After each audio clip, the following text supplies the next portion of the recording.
Muchas gracias, Yulisa. Nuestro saludo cordial a nuestros compañeros, a nuestros oyentes. Mira, voy a continuar un poco en la línea de Esteban, pero más que hablar de ese fenómeno que, por cierto, lo explicó muy bien, yo quiero hablar de que remesas e inversiones desde los Estados Unidos hacia la República Dominicana, así como la compra de bienes producidos en nuestro país, esencialmente, como muy bien describía Susana más temprano, están los bienes que produce el sector primario de la economía. El sector primario, para que la gente siempre se vaya identificando esos términos, es el sector materias primas, es el sector que menos transformación hace a lo que produce. Es decir, lo que sale de la mata, un aguacate, un coco. Como mucho, el proceso que recibe es el encerado, el embalado, que lo protege, que evita que se aplaste, si es una fruta que no tiene obviamente una cobertura muy dura, y que termina llegando a la Florida, por ejemplo, un embarcadero en la Florida, y de ahí va a una fábrica donde entonces tenemos el jugo, la pulpa, biomasa, aceites vegetales, esencias que se utilizan luego en detergentes para el hogar, etcétera, etcétera. La biomasa genera energía.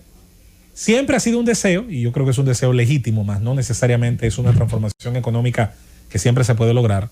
Casi siempre la idea es conseguir que la economía nacional agregue valor a los productos. Esa es una aspiración que se ha tenido desde el inicio de los tiempos, desde la primera revolución industrial. Yo diría que incluso hasta antes del primer proceso que conocemos como revolución industrial. Cuando Inglaterra producía todas las telas del mundo, el drill, el casimir, la idea era, bueno, ellos se llevaban el tejido, los frutos del algodón o de cualquiera otro de los árboles, del lino, y devolvían esos productos después de pasar por sus telares en Manchester, en Liverpool, en esas ciudades portuarias que a su vez se convirtieron en los primeros centros fabriles del mundo. No es casualidad que varios fenómenos sociales que se dieron en la Inglaterra del siglo XIX terminaran produciendo tantas teorías económicas interesantes, entre ellas las más liberales y entre ellas las más, como el caso del Capital, Marx y Engels, el país donde lleva a cabo su obra intelectual es precisamente Inglaterra, porque desde ahí tuvieron la óptica para generar sus pensamientos. Ahí se conocieron los primeros pasos del capitalismo como tal, sobre todo post la revolución industrial, al menos la primera de ellas. En el caso de nuestra República Dominicana, un país que, como muy bien decía Susana, nunca logró completar el proceso de industrialización. Y no solamente que nunca lo logró completar. Bosch desarrolló en uno de sus textos más breves la idea muy interesante del capitalismo tardío, de cómo nuestro país, producto de una serie de elementos, producto de una serie de fenómenos y de procesos históricos, se dio de una manera tan tarde en comparación a otras partes del mundo la creación de empresas verdaderamente capitalistas. Léase, marcas. Probablemente las primeras marcas dominicanas como tal fueron casas roneras, casas que producían los derivados de la caña de azúcar o casas tabacaleras que en su momento, en el siglo XIX, y dado el grado de conocimiento que algunas de esas familias tenían y habían obtenido de lugares de donde provenían, casi siempre inmigrantes, pudieron replicarlas en territorio nacional. Pero fue un proceso muy lento. Y fue bastante lento, sobre todo por la falta de visión de los gobiernos de la época, porque tal vez nosotros tuvimos que esperar final del siglo XIX, inicio del siglo XX, para tener gobernantes con una idea del Estado.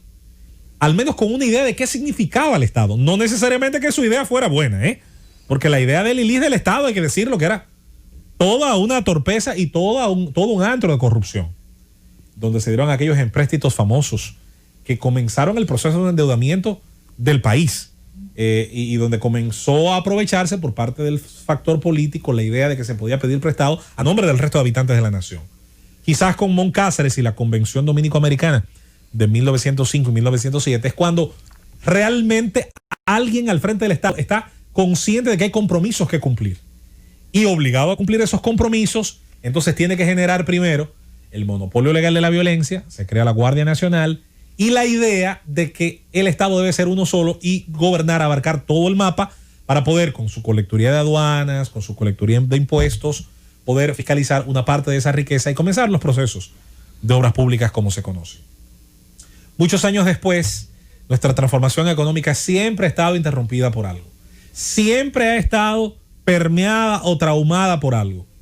El momento en que nosotros tal vez pudimos haber dado el salto a partir de los años 20, cuando comienza ese proceso histórico muy breve, una pena, pero muy próspero, que se llamó la danza de los millones. ¿Recuerdan ustedes cuando en la escuela nos hablaron de la danza de los millones? Fue cuando por primera vez en las cuentas nacionales y en la prensa nacional, la palabra millón, que es como el trillón de los rosarios, comenzó con frecuencia a ser leída, escuchada, cuando las importaciones, sobre todo de carácter azucarero, que no es más que una parte de la agroindustria, comenzaba a generar importantes capitales hacia la República Dominicana. Ahora, ¿quiénes encabezaban esas inversiones? Empresas extranjeras, la Puerto Rico Sugar Company, entre muchísimos otros enclaves. Incluso el propio término enclave ya indicaba el tipo de economía que se explotaba. Empresas de capital extranjero compraban grandes plantaciones y desde la verja hacia adentro de esos enclaves se cumplía la ley de la empresa. Se hablaba el idioma de la empresa. Se pagaba en vales que nada tenían que ver con la moneda nacional. Y así la política de enclave, con algunas excepciones, era la que dominaba. Nuestro capitalismo tiene un desarrollo muy lento y más traumado todavía cuando llega la dictadura de Trujillo. Trujillo, que no era un empresario, que no era un hombre de empresa y que hay que decir que tenía obviamente no necesariamente una gran formación económica, comienza a partir de una posición favorable en el poder a adquirir capitales y a comprar empresas que ya muchas de ellas habían sido fundadas y operadas originalmente por las familias o por los grupos que tuvieron las ideas, que tuvieron el ingenio y el emprendimiento original. La forma en la que Trujillo adquirió esas empresas, todo el mundo sabe cómo fue. Ventas, adquisiciones o compra de acciones de manera forzosa. Plata o plomo, aunque no se llamara así. Así están los ejemplos de la tabacalera que era de Amadeo Barleta. Así están los ejemplos de las plantaciones donde terminaron de adquirirse y formarse la Hacienda Fundación o donde terminaron colocándose los fondos e industrias que más adelante tuvo Trujillo. Esa realidad de convertirse Trujillo en propietario también tenía otro elemento más difícil: la dificultad de la competencia. Nunca fuimos un país donde el crecimiento de los capitales se dio a la par con la idea de que el capitalista debía competir con otros para lograr el favor de los consumidores. ¿Quién podía darse el lujo de competir con Pidoca y poner una fábrica o una distribuidora de pinturas? ¿Quién podía darse el lujo de competir con el sisal dominicano y fabricar la sal molida, ayudada, que llegaba a los hogares dominicanos y que consumían los alimentos, obviamente, con tan importante alimento que es la sal?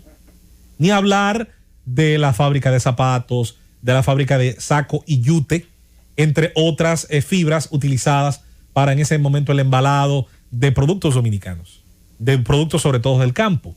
El saco, el histórico saco dominicano donde toda la vida se colocaron productos del campo. Fábrica de sal y yeso, fábrica todo. La tenería F14 de San Cristóbal. Fábrica de vidrio, Favidrio. Astilleros. De aceite también, el aceite ámbar, aquel que entonces, de cosas. ¿qué se dio? Había una cementera. Una cementera. ¿Qué se dio? Simplemente el poder político que convirtió a Trujillo en uno de los hombres más ricos del planeta en esa época. Tal vez en América Latina solo Patiño estaba a la par, o tal vez a un nivel más alto. Y podía, a partir del Estado y de un consumo obligatorio, no solo por parte de la masa consumidora dominicana, sino por parte incluso del Estado. Porque el Estado, esto es bueno que se sepa, colocó unas obligaciones de supuestas reglas de higiene, como pintar la casa cada año, la prohibición de andar descalzo, que usted podría leerlas hoy a lo mejor de manera ingenua, llega a creer que son leyes progresistas. Eran leyes que conminaban el consumo de productos fabricados por las fábricas de Trujillo. Por lo tanto, es un capitalismo, señores, que ha crecido incluso posterior a la caída de Trujillo, cuando esas empresas se convirtieron en empresas nacionales y tardaron 30 y pico de años en poder del Estado, convirtiéndose en refugio de toda la incapacidad del Estado a hacer actividades rentables. Se convirtieron en reductos dedicados al empleo, botín político para que el partido ganador o el gobernante de turno pudiera nombrar gente, mientras esas empresas iban perdiendo la rentabilidad que alguna vez tuvieron, y que cuando la tuvieron, hay que decirlo, era forzosa por la situación de la dictadura. Es mucho lo que se ha avanzado, es mucho lo que ha cambiado, es mucho lo que lentamente el país ha podido ir dando paso. La llegada de actores extranjeros y de nuevas ideas de negocios ha logrado cambiar ciertos aspectos. Hay aspectos de la oferta y la demanda que han avanzado mucho. Yo siempre menciono el caso de los supermercados dominicanos, donde hay una competencia real, abierta. Hay grupos grandes, algunos menos grandes, hay ofertas, hay supermercados locales, regionales, en San Pedro, en San Juan, que solamente existen a lo mejor en San Francisco, en esas demarcaciones, y que compiten con marcas que tienen carácter nacional, que tienen carácter ya de franquicia. Y sin embargo, el hecho de que haya una oferta, por ejemplo, abierta, grande, hace que la gente aproveche simplemente los especiales y compre a veces la carne en un lugar, los vegetales en otro, aproveche una oferta los miércoles en un lugar y permite en ese juego que usted pueda estudiar muy bien a dónde dirige su consumo y dónde encuentra la mejor relación calidad-precio. Penosamente, hay otros ámbitos donde eso no se ha dado y donde se ha dado a lo mejor de una manera muy lenta y poco conveniente al consumidor final. Ahora que Estados Unidos tiene elecciones, y más que hablar de Biden o de Trump, y más que hablar de lo que puede pasar en el mundo, hay que pensar qué evolución vamos a dar en la producción y la inversión en nuestro sistema económico, en nuestro sistema productivo, para que pase lo que pase en el mercado más grande, en el socioeconómico más importante que tenemos, para que ocurra lo que ocurra, que uno tiene obviamente la aspiración de que lo que ocurra sea bueno. Gane quien gane, va a tener las obligaciones frente a su pueblo en materia económica, por el camino que elija. Ahora, nuestro país tiene, no importa cuál sea el resultado, porque eso no lo decidimos nosotros. Nuestra incidencia es muy escasa con todos los dominicanos que tienen doble nacionalidad. Nuestra incidencia es bajísima. Donde sí tenemos incidencia es en las políticas locales, las que pueden generar, como describía de alguna manera Esteban, la riqueza necesaria, no solamente para hacernos menos dependientes de los dominicanos que allá se esfuerzan, trabajan y con mucho denuedo envían las remesas al país. También para las riquezas que se está demostrando las creamos, porque esas remesas que se envían a otros países no dicen sino que hay un aparato productivo nuestro que, aunque debilitado, diezmado por la pandemia, envenenado muchas veces por el mercantilismo, por el proteccionismo y por todas esas prácticas, los oligopolios, todo eso que le hace daño, esa deslealtad, esa imposibilidad de tener una competencia plena. Pero independientemente de eso, es tan poderoso igual lo que hacemos, y que yo insisto, se hace no solo por los políticos, sino también a pesar de ellos, que nuestro país con todo y todo ha crecido en cuanto a su Producto Interno Bruto, ha crecido en cuanto a la riqueza, a la transformación material que los dominicanos con mucho esfuerzo han logrado. Gane quien gane en Estados Unidos, gane quien gane en las potencias mundiales, independientemente del trasfondo, y somos un país dependiente de esos trasfondos, la tarea es aquí. Y le toca hoy al presidente Luis Abinader, ayer a Danilo Medina, mañana al que esté, generar las transformaciones para que, aun cuando aquellos vientos a veces afecten a República Dominicana, la verdadera independencia y soberanía económica la da a convertirse en un país productivo, próspero y donde invertir y producir sea cada vez más barato.